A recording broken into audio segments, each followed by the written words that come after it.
What's on YouTube? Welcome back to DTR. I am PTT and welcome to another Destiny 2 video. Today, Guardians, we are talking about Nessus. We're going to talk about adventures, public events, lost sectors, things like that. So, IGN actually haven't had an article for a couple of days now, but they were, you know, wanting to put something out there, so they dropped, well, I would call it a teaser trailer. It will be linked in the description down below. I definitely suggest you go and check it out. What we're going to do in this video is break down some of the most important parts. We're going to talk about them and, well, we're going to give you the information, but I'm also going to speculate about a few things as well. So, first of all, what I want to do is pull up an image about adventures, okay? We know what adventures are. We've been told they are 10 to 15 minute long missions. They'll have some story to them. There'll be, you know, some cinematic to them.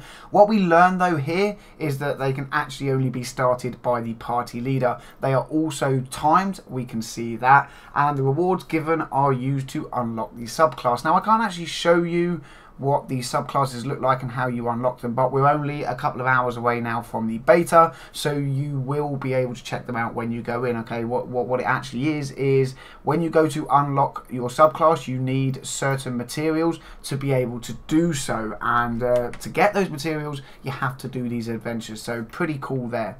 Next up, the public event. We actually get to see one here called the Ether Harvest. You get to see a big servitor now. Again, it's nice to see that public events are coming back. We know that now they're going to have timers on them, so we actually know you can hover over the public event. It shows you the exact location. It also tells you exactly how long you've got until they take part. You know, this is just one of many clips we've seen from public events. Get to kill a big ass servitor, get some rewards out of it. We know you can get rare and legendary engrams from completing public events. Whether they're going to carry on down the route of what we saw with Rise of Iron, like the first public event of a day gives you a lot more loot. Again, we're going to have to wait and see. I hope they definitely carry that on because I really enjoyed that system. Don't know about you guys. Do you like it? Do you not? Let me know in the comment section down below.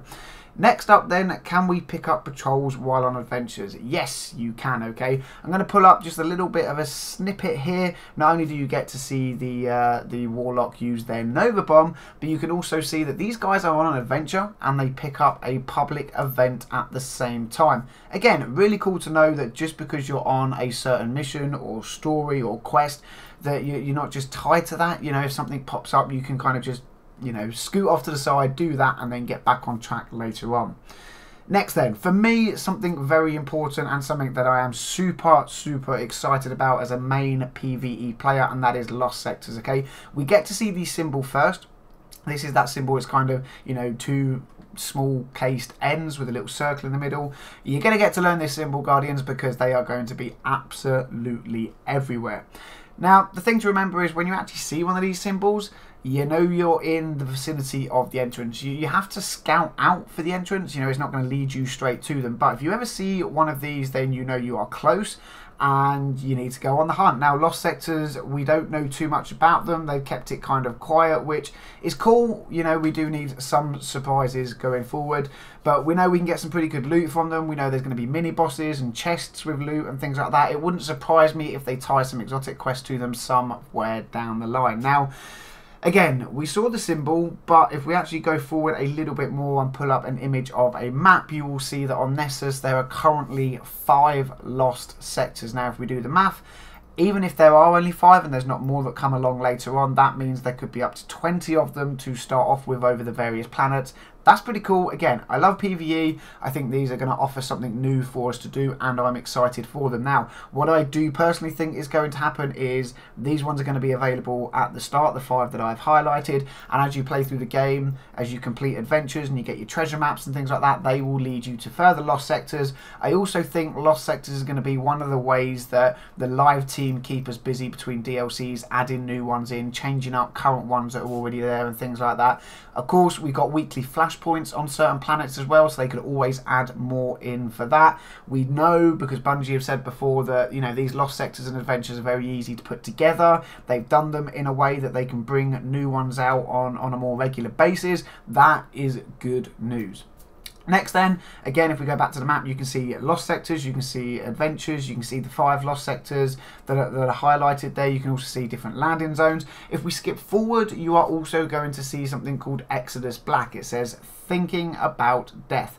Speak to Failsafe at the Exodus Black. For this, you get packages and rewards. Now, is this a main story quest line, or is it a side quest? I don't know. If any of you guys, you know, maybe have seen some information that I've missed out on, please let me know. I personally think it's going to be like a main storyline. That's why they kind of weren't showing too much about it. But yeah, bottom line, guys, Nessus is starting to shape up to look pretty damn good. You know, it is a very beautiful planet from what we've seen artwork-wise and the few snippets of things like that. To go in and find so much PvE activity, I think that us Guardians are going to be spoiled going forward in Destiny 2. You know, we're not going to know what to go and do first. So, yeah, that's about going to wrap up the video, guys. They're kind of the important parts that I wanted to pull out of the IGN reveal. Again, links will be in the description down below if you want to go and check it out yourself. Like I said, we're heading off now into the beta, so make sure to go and check out all the footage for that. We're going to be here on DTR. We're going to be on our own personal channels as well, covering the beta in depth.